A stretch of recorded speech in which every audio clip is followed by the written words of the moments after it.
आज है 30 नवंबर 2025, दिन है रविवार। आइए देखते हैं मध्य प्रदेश की 10 बड़ी खबरें। एमपी के सभी टाइगर रिजर्व में नाइट सफारी बंद। आपको बता दें, मध्य प्रदेश के सभी टाइगर रिजर्व में अब नाइट सफारी नहीं होगी। सुप्रीम कोर्ट के 17 नवंबर को दिए गए आदेश के बाद 1 दिसंबर 2025 से प्रदेश भर में रात्रिकालीन सफारी पर पूरी तरह रोक लगाई जा रही है। जिन पर्यटकों ने पहले से एडवांस बुकिंग कर रखी है, उन्हें पूरी राशि वापस की जाएगी। प्रधान मुख्य वन संरक्षक शोभा रंजन सेन ने इस संबंध में सभी टाइगर रिजर्व की फील्ड डायरेक्टरों को आदेश जारी कर दिए। इसके तहत सतपुड़ा टाइगर रिजर्व समेत प्रदेश के सभी रिजर्व में नाइट सफारी तत्काल प्रभाव से बंद करने के निर्देश दिए गए हैं। इंदौर में शुरू होगी मुख्यमंत्री सुगम परिवहन सेवा। 5 साल तक के बच्चों का नहीं लगेगा किराया। आपको बता दें, मुख्यमंत्री सुगम परिवहन सेवा के अंतर्गत सरकार से अनुबंधित निजी बसों का संचालन अप्रैल 2026 से प्रारंभ करने की तैयारी है। इसमें 5 वर्ष तक के बच्चों का किराया नहीं लगेगा। इससे ऊपर 12 वर्ष तक के बच्चों का आधा किराया देना होगा। वरिष्ठ नागरिकों को किराए में छूट देने की योजना अभी नहीं है। बसों में महिलाओं और बुजुर्गों के लिए कुछ सीटें भी आरक्षित की जाएंगी, पर इस संबंध में निर्णय बसों का संचालन प्रारंभ होने के बाद लिया जाएगा। इंदौर से शुरू होगी बसों का संचालन। इंदौर में 8 शहरी और 24 उप नगरीय मार्गों से बसों का संचालन प्रारंभ किया जाएगा। बसों की मार्ग में आने वाले बस स्टैंडों का निर्माण सार्वजनिक निजी भागीदारी से किया जाएगा। जैसे जैसे मार्ग निर्धारित कर बसों का संचालन प्रारंभ होगा, उस रूट में आने वाले बस स्टैंडों का निर्माण भी होगा। निर्माण में यात्रियों को मूलभूत सुविधाएं जैसे बैठने की व्यवस्था, पीने का पानी, शौचालय, बसों के आने जाने के संबंध में जानकारी उद्घोषणा व्यवस्था रहेगी।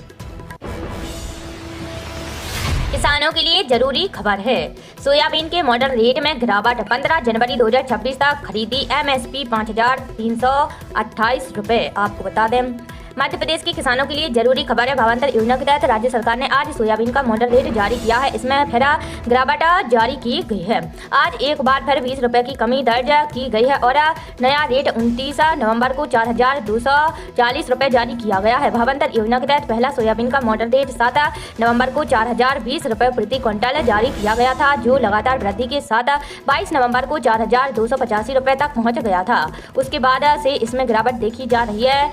कल शुक्रवार 28 नवंबर को मॉडल रेट 4,260 रुपए प्रति क्विंटल जारी हुआ था।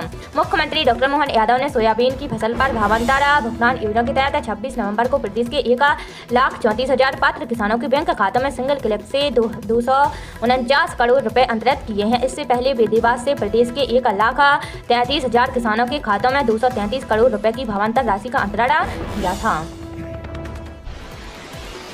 इंदौर में पतंगबाजी की चाइना डोर बैन। आपको बता दें, इंदौर जिले में मानव जीवन एवं पशु पक्षियों की सुरक्षा को देखते हुए चाइना के धागे की पतंगबाजी में उपयोग को प्रतिबंधित किया गया है। साथ ही इसका भंडारण और विक्रय भी प्रतिबंधित किया गया है। इस संबंध में कलेक्टर शिवम वर्मा ने भारतीय नागरिक सुरक्षा संहिता 2023 की धारा 163 के तहत प्रतिबंधात्मक आदेश जारी किया है।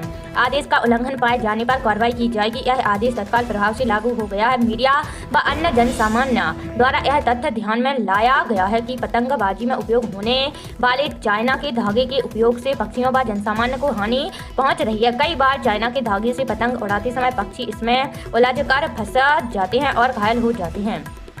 कई बार तो पक्षियों की मृत्यु तक हो जाती है। इस धागे से पतंगबाजी के दौरान रोड पर चलने वाले राहगीर भी कई बार घायल हो जाते हैं।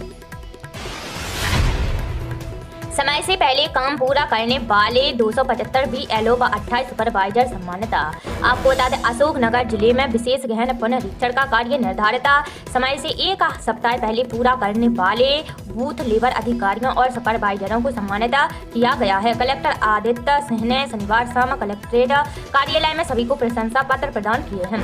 कलेक्टर ने अशोकनगर विधानसभा क्षेत्र के 275 BLO और 28 BLO सुपरवाइजरों के उत्कृष्ट कार्य की सराहना की है। समय से पहले कार्य पूर्ण करने पर उनका फूल माला पहनाकर स्वागत भी किया गया। कलेक्टर आदित्य सिंह ने कहा कि SIR कार्य में बेहतर प्रदर्शन कर जिले का नाम रोशन करने वाले सभी BLO प्रशंसा के पात्र हैं। उन्होंने बताया कि BLO की मेहनत और लगन के कारण ही अशोकनगर जिला पूरे मध्य प्रदेश में नंबर 1 पर रहा और 100% कार्य निर्धारित समय से पहले पूरा किया गया है।